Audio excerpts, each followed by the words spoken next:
राजस्थानी लोक साहित्य की सभी विधाएं एक दूसरे से बढ़ चढ़कर है। अल्पवृष्टि, तृणकाल, महाकाल जैसी विपरीत परिस्थितियों में भी यहाँ के जनमानस ने लोक संस्कृति को आज तक नहीं आने दी। राजस्थान में लोकगीतों का अमूल्य और अखूट खजाना है। ये गीत शब्दों के अलंकृत भावों की गहराइयों को छूते हुए संबंधों के ताने बाने पर पवित्र धागों से गूंथे मानव चेतना के वे गीत हैं जो हृदय को भाव विभोर व गदगद कर देते हैं, जो कभी हृदय को झकझोर कर रख देते हैं। लोकगीत महिलाओं द्वारा सामूहिक रूप से राग को उपयुक्त ढाल में लेकर बिना किन्हीं वाद्य यंत्रों के गाए जाते हैं, जिसमें अपने कुटुंब व अन्य समुदायों की स्त्रियां सम्मिलित होती हैं। राजस्थान के लोकगीतों की भावाभिव्यक्ति को प्रकृति से जोड़ा गया है। ननद भाभी के किस्से सदा से लोक समाज में कुछ खट्टे ही रहे हैं। एक ऐतिहासिक लोकगीत में भाभी द्वारा काचवे जी को जल का जीव बताए जाने पर संबंध टूट जाता है। दूसरी जगह पर विवाह करके लौटते समय राजकुंवरी कहती है कि हे दादी, सच बताओ काचवा कैसा लगता है। शायद तो विश्व में इतने बड़े सस्पेंस का रहस्योद्घाटन आज तक किसी ने नहीं किया होगा जितना एक दादी ने राजकुमारी के समक्ष लोकगीत के माध्यम से किया था। दादी ने जो लोकगीत गाया उसकी कुछ पंक्तियां इस प्रकार थी।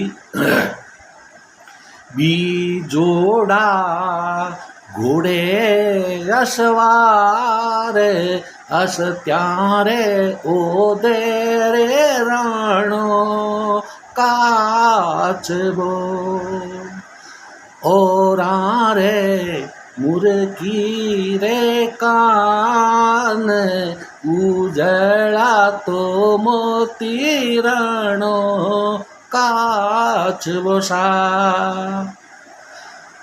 ये सच्चाई जानकर उस राजकुमार की क्या स्थिति हुई होगी, ये हम सोच सकते हैं। राजस्थान के लोक साहित्य की भावाभिव्यक्ति में प्रकृति चित्रण का सांगोपांग प्रयोग हुआ है।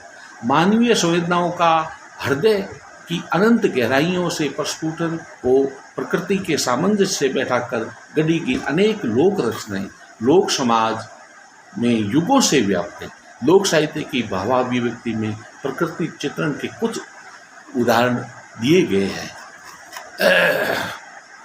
राजस्थान के लोक समाज में पुत्री को बहुत सम्मान दिया जाता है। नवरात्रा में शक्ति के रूप में कन्या पूजन किया जाता है, चरण पखारे जाते हैं। विवाह हो जाने पर वह अपने परिवार को याद करती है और अपने ससुराल में अपने पिता या भाई का इंतजार करती है। जब कोई अपनी बहन बेटी को लेने जाता है तो उसे यहाँ आना कहते हैं। आने के लिए नवविवाहिता चिरमी के वृक्ष पर चढ़ रहा देखती है और उसके पिता व भाई आते दिखाई देते हैं तो वह निश्चल भाव से गा उठती है।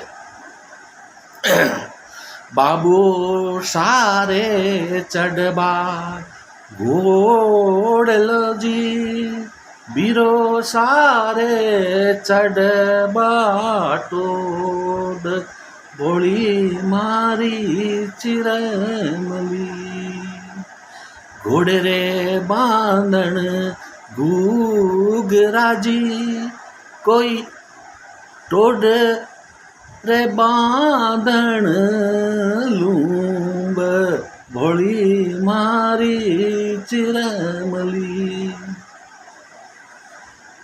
किशोर किशोरियों को भी अपने परिवार द्वारा घोड़ों की सवारी करना शोभनीय लगता है। वे गणगौर पूजन के समय गणगौर माता के वर मांगते हुए कहती है, काले घोड़े काको मांगू, काजल वाली काकी। राजस्थानी लोकगीतों व लोक साहित्य की अन्य विधाओं यथा छंद, दोहों, शकुन, विचार व लोकोक्तियों में भी पक्षियों का विशेष स्थान है। यहाँ के लोकगीतों में कुरजा नामक बेजोड़ विरह गीत अपनी पहचान रखता है।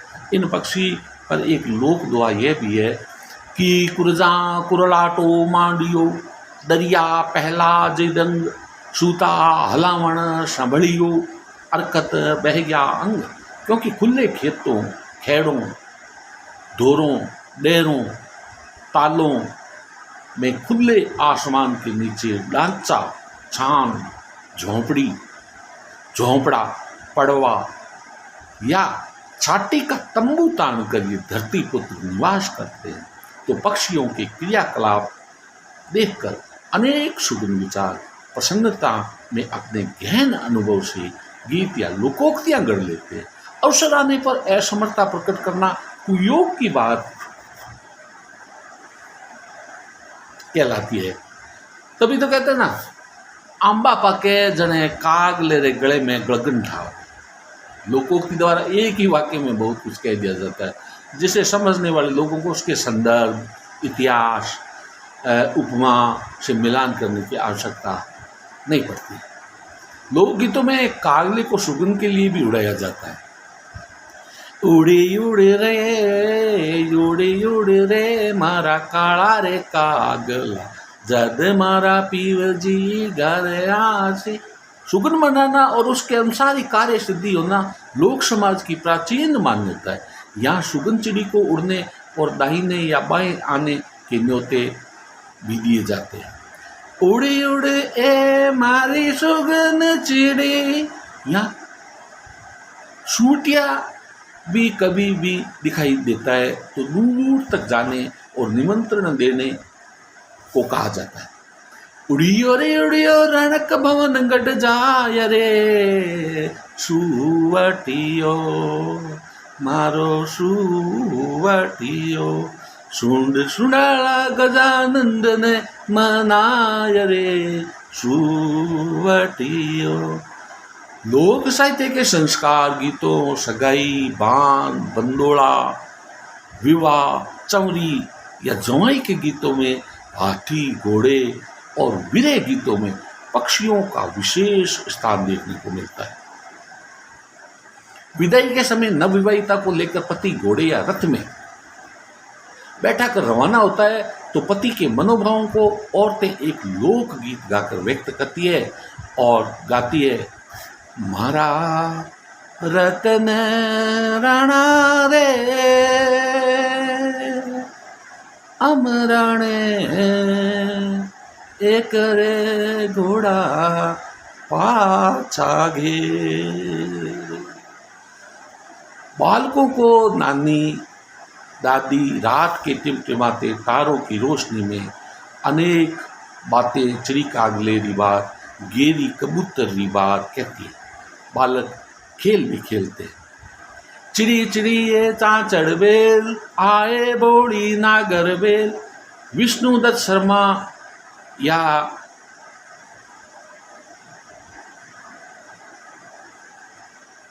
राजस्थानी के प्रसिद्ध लेखक ने कहानियों में भी पक्षियों की अनेक रचनाएं की है। राजस्थान के लोक साहित्य में विजयदान जी देथा ने फुलवारी नामक जो कहानियाँ लिखी है बालकों की, उसमें अच्छी कहानियाँ लिखी है और वे कहानियाँ बच्चों को सुना करके उन्हें शिक्षित भी किया जा सकता है। राजस्थान के लोक साहित्य में शकुन विचार को भी महत्वपूर्ण स्थान दिया जाता है। चिड़िया की क्रियाकलापों को देखकर शकुन विचार किया जाता है। जैसे करे घुसाला घर बिचे, करे घुसाला घर बिचे। चिड़िया आगम जानी, 4 मास निर्जर जरे, नहीं मेरी हानि। घर में चिड़िया घोंसला बनाती है तो जानिए कि आने वाले 4 महीने पानी बरसेगा और वर्षा की कमी नहीं रहेगी। लोक समाज में एक लोकोक्ति यह भी है, भाई यहाँ तो घर की चिड़कलियाँ हैं, 4 दिन में उड़ जाए। कागलो चिड़कली तो आंगन के पक्षी है। वर्षा ऋतु के राजा हमारे राष्ट्रीय पक्षी मोर को राजस्थानी लोक साहित्य में बहुत सम्मान दिया गया है। ऐसा लगता है ये सुंदर पक्षी तो राजस्थान का राज्य पक्षी भी होना चाहिए। लोकगीतों में इसे संबोधित करके गाया जाता है, मोरिया रे झटे चौमासो लाग्यो रे, कटे रे बवाड़ू मोरिया बीज रे बाजरो, कटे रे बवाड़ू रे जवार, झट चौमासो लाग्यो रे। यह पक्षी बालकों को भी बहुत प्रिय है। इसे वे भी नहीं भूलते और एक आडी या पहली पूछते हैं, मोरिये ने गंवार दड़ा पडूतर होता है, आकड़े लकड़ी चंदन घसे माया बैठो मोरियो गंवार दड़े। जब मयूर बोलता है तो प्रियतम के मन में एक भूख सी जग जाती है। तभी तो गाते हैं, मोरे बोले ओ मलजी आबू रे पाड़ा में ओ मलजी मोर बोले ओ। इस रंग रंगीले पंखों वाले पक्षी के बोलने पर अपने प्रीतम की याद में गृहिणियों के हृदय में कटार चल पड़ती है और क्रंदन भरे स्वरों में गा उठती है, मोरिया आचो बोलियो रे ढलती रात तेरा।